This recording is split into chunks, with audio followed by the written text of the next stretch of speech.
Welcome to the Expert Edge. This is the show where we bring on experts in their fields of health and wellness practice. We hear their stories and we learn what they see working in the field of diabetes reversal and prevention. So I'm happy to introduce today's guest, Dr. Powers. Welcome. Thank you. So good to be back. Absolutely. We've enjoyed having you in the past, and I am glad that you were able to be back with us today as well. For those of you that maybe missed his previous presentation and haven't gotten acquainted with him yet, I want you to know that Dr. Richard Powers is an integrative physician. He's a researcher. He's been an educator for over 40 years. And he really enjoys leveraging the latest medical advances to provide wholesome and scientifically sound guidance so that we can make better, more informed decisions to regain and protect our health. He is a founding member of the Zymogen Medical Advisory Board. He's a scientific advisor for Qualia Life Sciences, and he's appeared on a lot of different platforms to share the things that he has learned over the years, and especially functional medicine approaches to chronic diseases, one of his specialties being breast cancer prevention. So we'll be hearing a little more about that today. And just for those of you that for those on our audience that hadn't heard your story before, you want to give us just a little synopsis, Dr. Powers, about how you kind of got interested in this area of lifestyle and health. Yeah. So when I think back, it all started when I was a kid, and I saw a lot of people suffering from colds, and they'd get sick, and I thought, okay, when I grow up, I'm going to find a cure to the common cold. Well, now we fast forward. I'm going through high school. I had to decide what to do. I said, okay, I'll be a doctor. And really first of all, at the time, I thought at least I won't be bored, because I think I had a sense that studying the human body would never get old. And then, okay, so we fast forward, and then I was pre-med at Tulane University, and then I was getting ready to take my MCAS and go to medical school. And then someone told me about chiropractic, and I said, oh, I like that concept of doing things that works with the body so that it can function better and help keep its body healthy and safe. And then once I got out of chiropractic college, I then learned that they didn't teach me everything that I wanted to know, because I wanted to help everyone with everything. Whoa. That was anyway, it was a good springboard to start from, because it really launched me off into a direction of learning. And I studied in Germany a lot, because they were way ahead of their time in a lot of ways with German energetic medicine, biological medicine, using all kinds of therapies over there. Homeopathy, in fact, was invented back in the mid-1800s by a German, Samuel Hahnemann. Anyway, so I studied a lot. I collected things, and then I started studying with Dr. Jeffrey Bland, who's the father of functional medicine.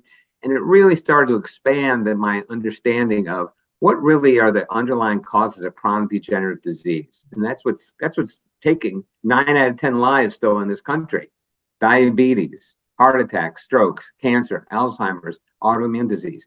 The good news is I found out that the underlying causes of these have some common threads, and they're all linked.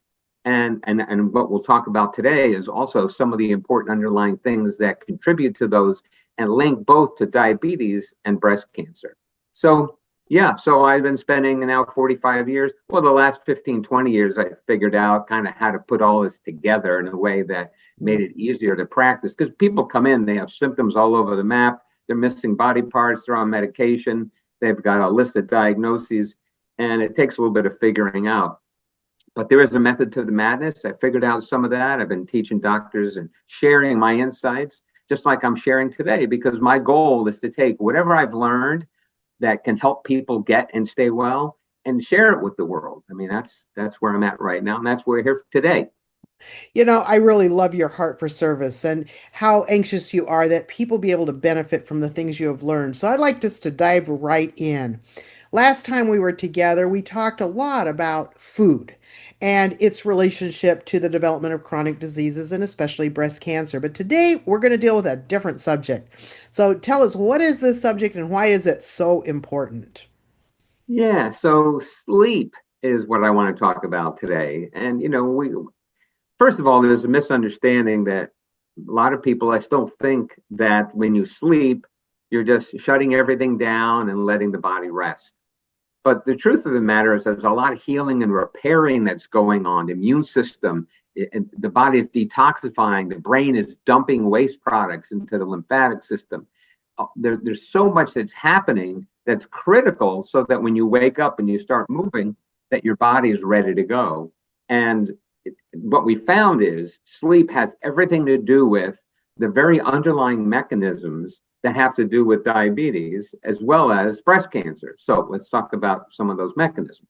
So the things Absolutely. that, yeah, so the things that fuel and feed and bring forth and manifest diabetes and blood sugar problems and breast cancer have a lot to do with underlying chronic inflammation, which is a normal process that gets out of control, regulated by the immune system.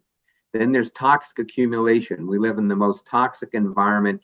It's like better living through chemistry, but unfortunately, that's had a negative impact on our physiology. There's substances we're exposed to, I mean, hundreds and hundreds of substances every day that the body was never designed to be exposed to. So there was like plastic, for example. You know, we invented plastic, and we all know the benefits of plastic, right? But there's a downside when that gets into the body. And recent research shows that up to like a teaspoon of plastic is inside everyone's brain. Anyway, it's a problem. Our body wasn't designed to be exposed to that. So that toxicity accumulates over time. And it's not about freaking out about all these toxins in our environment. It's you become aware, what are the sources? How can I minimize my exposure? And what are some simple things we can do to support the body in detoxifying itself? I think that's so important. And so I'm curious, how does sleep help us detoxify? Aha. Yeah. So when you sleep, like I said, a lot of things are happening in the brain. Like, for example, I mean, literally, the waste products are dumped in between the cells. From the cells in the brain, it's dumped into the spaces between the cells. It's called the glymphatic system. It's similar to the lymphatic system in the body. And then that gets dumped into circulation, and then it gets cleared by the liver and or the kidneys. But when you're not getting enough deep restorative sleep, this whole mechanism gets disturbed Mm. and now becomes very inefficient. So those toxins stay in the brain. And guess what happens when toxins don't get cleared from the brain? They induce inflammation. And did you know that inflammation of the brain, neuroinflammation, is the primary underlying mechanism, cause of Alzheimer's and dementia and most neurodegenerative diseases? Mm. Wow. So let's back that up for a second. That means sleep is really important to help us prevent from getting neurodegenerative diseases like Alzheimer's. But that's not all. So when you don't sleep well, you end up with insulin resistance. When you don't get enough sleep, the cells don't respond as well to insulin. Insulin is a hormone released by the pancreas that goes to cells, knocks on the door, the cell membrane, and says, hey, we got some blood sugar, we got to get in so we can burn it, make energy. But if the cell doesn't respond, it becomes resistant to that insulin message. The blood sugar stays in the blood, doesn't go where it needs to be. So you don't have the energy that it needs for whatever that cell's doing. Detoxification, thinking, immune system to prevent from breast cancer, or whatever it is. And it stays in the blood too long, the blood sugar spikes and it starts damaging tissues and cells. And that's one of the things that we know when you get diabetic. It damages your retina. You get diabetic retinopathy. It affects blood circulation. You get gangrene. You get all these problems associated. Bottom line, back it up. When you're not getting enough sleep, you become insulin resistant. Now you have blood sugar problems. When you don't get enough sleep, you don't clear the toxins in the brain and in the body, and now that induces inflammation, and that opens the door. Inflammation is one of the underlying mechanisms that fuels not just diabetes and breast cancer, but almost all chronic degenerative diseases. So what we're seeing here, right, if we back it all the way up, diet, which I talked a lot about in the last podcast, obviously what we feed and fuel, what we put into the body. I mean, if you put garbage into a gas tank and it's got water and garbage, that engine is not going to run well. Similar, except our body is a whole lot more complex than an automobile engine. So fuel, what you put in, of course, is huge. You got to nourish the body, and you don't want to put junk in the body. And then there's exercise. You got to move the body. The body was designed to be treated a certain way, and exercise is one of those components. We evolved over hundreds of thousands of years, and now we've developed a civilization that really limits the necessity to move. That's a problem because our genes, our body hasn't adapted to that, right? My favorite story is you could lie in bed or sit on your couch and you can go, "Hey Siri, call the pizza parlor." And then they answer and you go, "Please send me my normal pizza order. And when you come, just put it on my card, open the door and put it on my lap." I mean, you didn't have to move, but your lips even. Anyway, the point is that exercise, diet, exercise, and sleep, fundamental. We get an hour and a half to 2 hours less sleep than we used to 20, 30 years ago. So it's just 20 or 30 years ago. We used to sleep more. We're up on our phones. We get so many conveniences that are electronic that keep us awake, stimulate the brain. And that's another thing. It bathes our brains in blue light frequencies of light, which normally only occurs during daylight hours. Now we're getting at night and the brain's going, "Oh, it must be daytime." So it avoids kicking in the sleep physiology. So Yeah. exercise, diet, and sleep, huge, fundamentally. Just recently I was listening to a presentation by Dr. Schwelt, who has done a lot of research on light and sunshine. And he brought out the studies that showed that the more dark you experience, your body experiences during the daytime, and the more light you're experiencing at night. So it's like the more upside down your body Mm-hmm. is, that the more all-cause mortality they were seeing.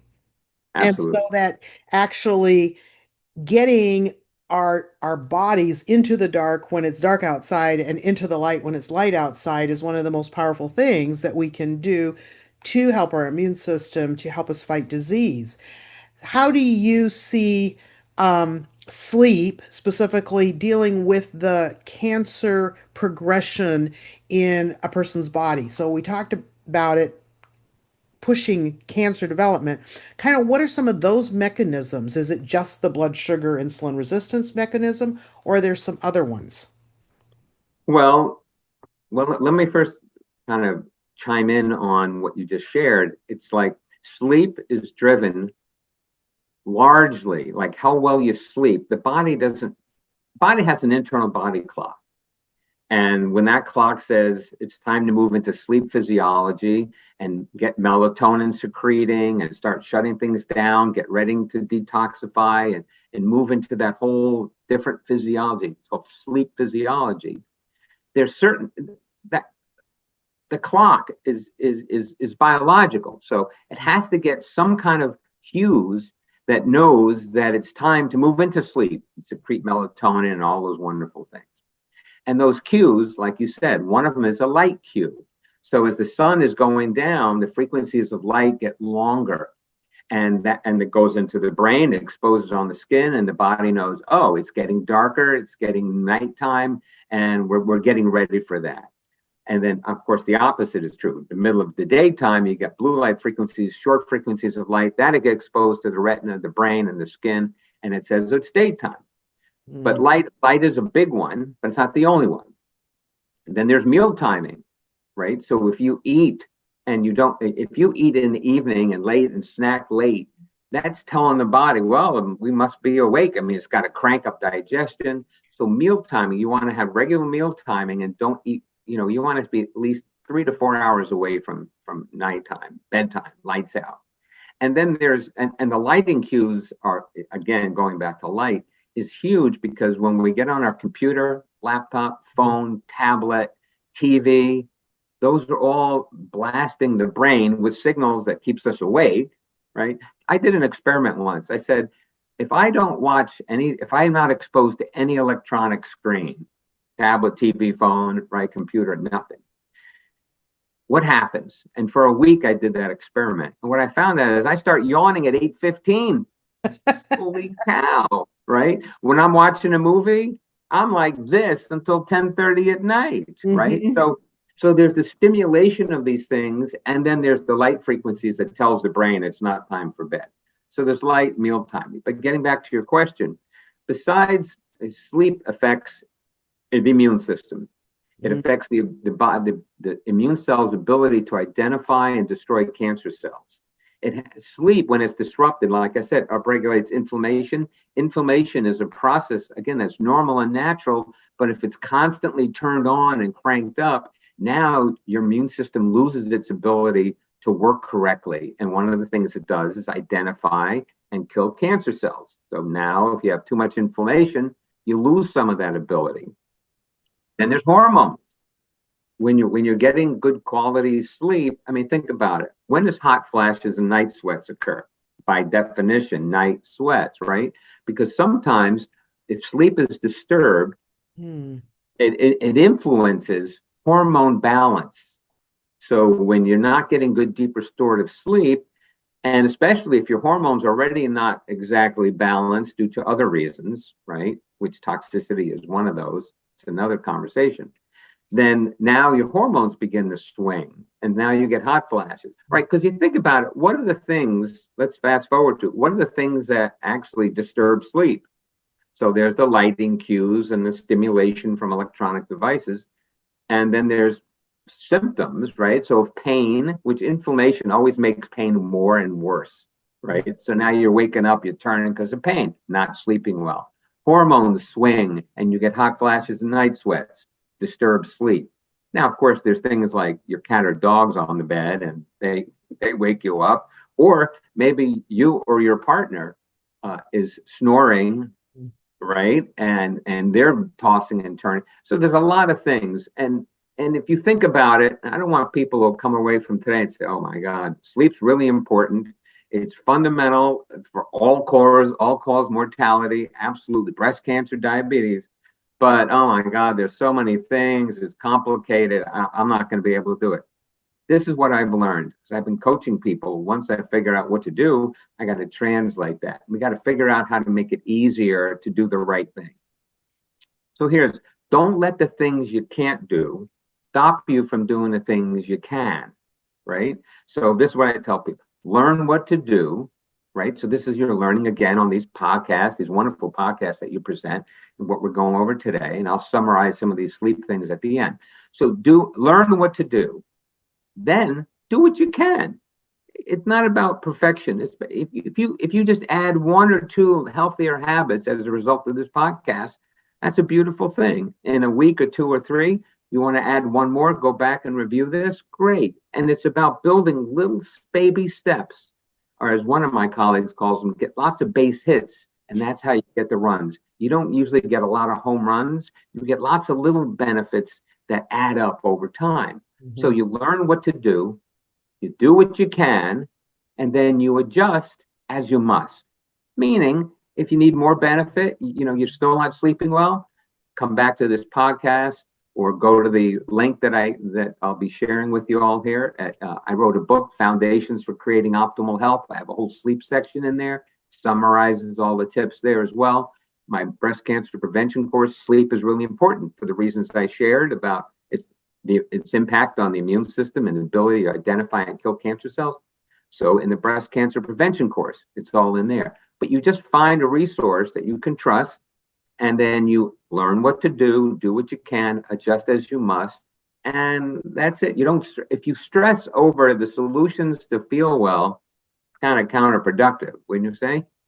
Yes, for sure. Because stress isn't going to help us fight cancer either, right? No, in fact, sleep, exercise, and diet are the three that you really got to capitalize on. And the two that also come into play that you got to minimize is stress and toxicity. And I just mentioned that toxicity is everywhere. We've never lived in a more toxic environment. Okay, you can stress over that. And you can say stress, oh, I can't help it. I'm stressed. There's always going to be toxins in the environment. And there's always going to be the next thing around the corner that challenges our inner peace, right? So what do? We do the best we can, right? You don't let the things you can't do stop you from doing you can. If you can exercise more consistently, that helps you detoxify more efficiently. Exercise helps you sleep better. And exercise is the best stress buster. It's proven to be more effective than even SSRIs. So little steps in key areas that, and again, it's it sounds like, oh, I've heard this a million times. I wrote my book. I summarized what the research says over the last 30, 40 years consistently that promotes health so people can get and stay well. And I had someone give me feedback. Oh, it was very basic. Well, unfortunately, the answers are basic. Or we could say, fortunately, they are, because if it was Right. complicated, we couldn't do it. And it wouldn't make sense if it had to be complicated. So we live in a complicated world, and okay, but we don't worry about that. We don't stress over it. We say, what can I do? Learn what to do what you can, just as you must. Those are all great tips as we are looking to implement more of these principles into our lives. I often have people come to me and say, I don't have trouble falling asleep, but often I'll wake up maybe too early before I've Mhm. had my 7.5 or eight hours of sleep, and I have trouble going back to sleep. Do you have any tips to help people improve their sleep, especially women that are going into their late 50s, 60s? I have a lot of them asking for help in terms of how to improve their sleep. They're like, I'm going to bed, but then I wake up. Then what?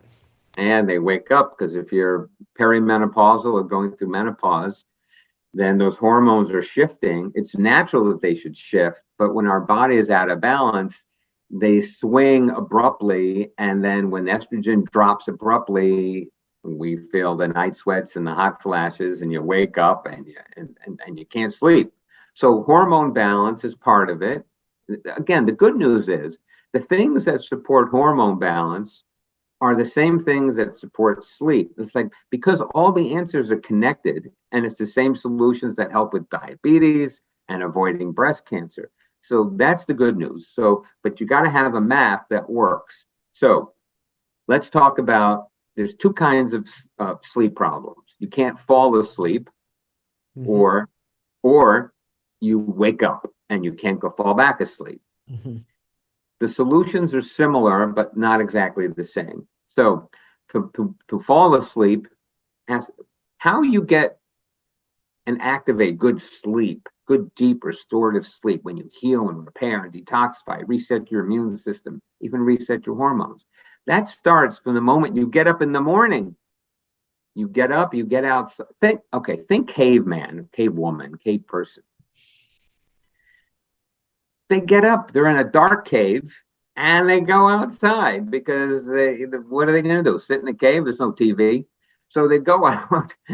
There's no cell phones to start looking at Facebook. They go out. Now they're exposed to sunlight. And now the brain is receiving these light frequencies and says, oh, we need to start kicking things into gear, and hormones start to shift. And then we go and we drink some water. We start looking for, we're moving the body, right? So if you get up in the morning and the first thing you do is try and get outside, get some fresh air. And I know sometimes it's cold and icy and sometimes it's hot like a sauna. What do? You do the best you can, right? You don't have to get everything perfectly, but let's go through the steps. You get outside if you can, and you get some fresh air and you do some exercise. It could be a brisk walk. It could be push-ups, it could be squat, whatever turns. It could be yoga, tai chi, qigong, whatever you want to do. But if you do it outside, you're getting the light frequencies, you're getting fresh air. And if you do it barefoot in the grass, now you're getting some additional benefit because there's electrons and there's frequencies that and electromagnetic phenomena that's in the grass. What do we, when we left the cave, did we put on our shoes? No, we walked out barefoot. So there's still some benefit walking barefoot in sand in the grass. So now you're out, you're getting all this benefit, and that's beginning to set your circadian rhythms. That's going to have everything to do with what happens when you go to bed at night. Everyone thinks it's just, oh, when I go to bed, I can't sleep. I pop a Benadryl or I take some Lunesta or maybe a natural remedy. But let's think of it this way. So that's one thing. Get outside, get fresh air. If you could go barefoot, great. Again, if it's snowing outside, you got to have plan B. But you don't have to do everything perfectly. You just got to learn the guidelines and then see what works today for you in the situation you're in.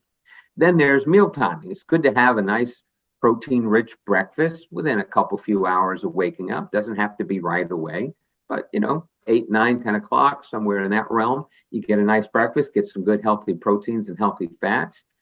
The usual American breakfast or a common breakfast with cereals and all these sugar and carbs, it's not the kind of thing. What do we used to do? We went out and killed an animal or picked some berries, right? So moving along, Now, as you're going through the day, now, of course, you're going to have dinner, but at least 3, 4 hours away from bedtime, and you really want to avoid, if you can. And if you're used to snacking in the evening, well, just do less, right? Just kind of ease up on that. But you got now meal timing, you have dinner, and you have 3, 4 hours or more before you go to bed. Then in the evening, at least after 7 o'clock, 8 o'clock, right? Few hours before bed, you want to turn the lights down, especially fluorescent lights, even the LED lights. You want to start getting away from computer screen and electronics. Now you say, wait a minute, that's not going to happen. I like TV. That's when I relax. Okay, well, you can get low blue light blocking glasses. There's yellow looking glasses, and it blocks the blue light frequencies coming off your TV or your laptop or your phone, so that at least we don't have that stimulating and waking up the brain. Then take a nice hot bath, and then when you go to bed, make the room cold, because what happens normally at night? The body is used to getting cold. So if it gets cold, and okay, you put up covers, but if the body's sensing cold and the room is really dark, a cave is dark. If sun goes down, there's no lights. So dark and cold. And now you've just really turned on so many mechanisms from the time you got up until you went to bed that promotes healthy hormone balance, melatonin secretion, sleep physiology, so you could fall asleep. And you should fall asleep. I mean, 5, 10, 15, 20 minutes, that's somewhere in there is fine.